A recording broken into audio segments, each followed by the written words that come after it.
comments earlier, but am just getting around to it now.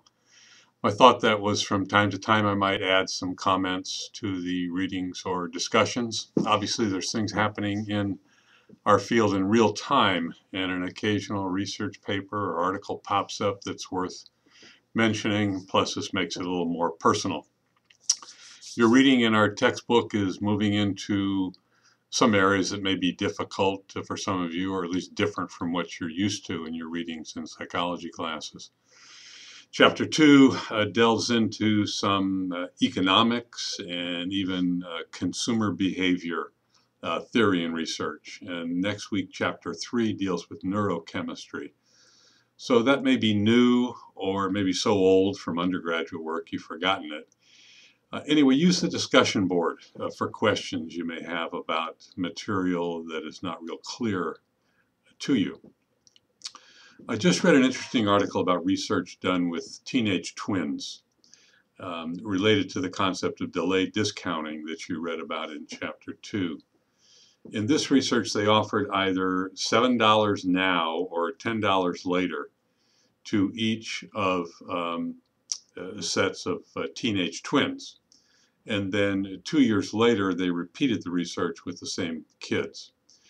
What they found, among other things, is that those who chose the immediate reward, which was the $7, when they were 12 years old, tended to do the same thing when they were 14.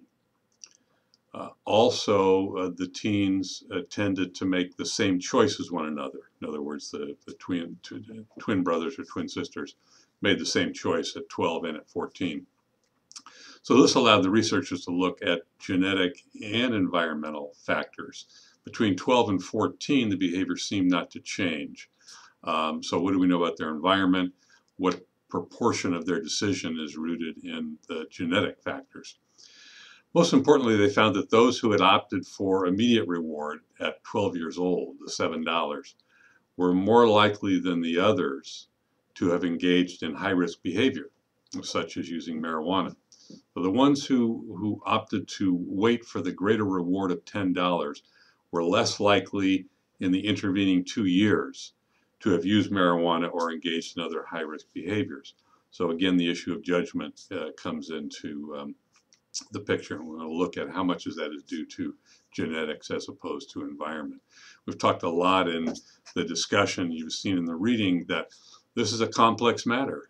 Environment and genetics both play a part in the likelihood that someone is going to use, abuse, become dependent upon substances, and to parse out which is which and how much of one is happening in each individual is not an easy thing to do, but I have to look at all those factors.